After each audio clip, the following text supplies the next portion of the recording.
میں مکہ مکرمہ میں تھا،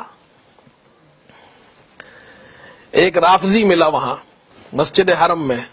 مجھ سے مسجد حرم میں بھی رافضی ملا ہے ایک، اور مسجد نبوی میں بھی ایک ملا ہے. مسجد حرم میں دو تھے اور مسجد نبوی میں ایک تھا.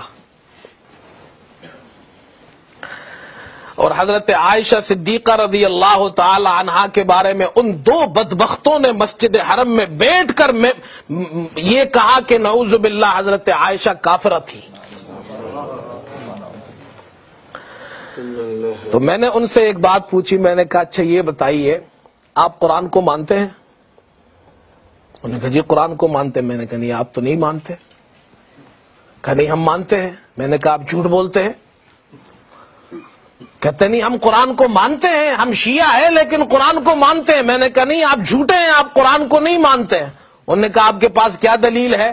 میں نے کہا قرآن پاک میں اللہ تعالیٰ فرماتے ہیں وَأَزْوَاجُ أُمَّهَاتُهُمْ، حضور کی بیویاں تمہاری مائیں ہیں.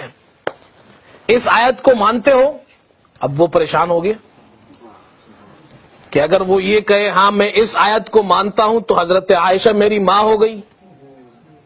میں نے کہا اچھا اب اس آیت کو مانتے ہو؟ تو چپکے سے کہنے لگا جی ہاں یہ قرآن میں ہے.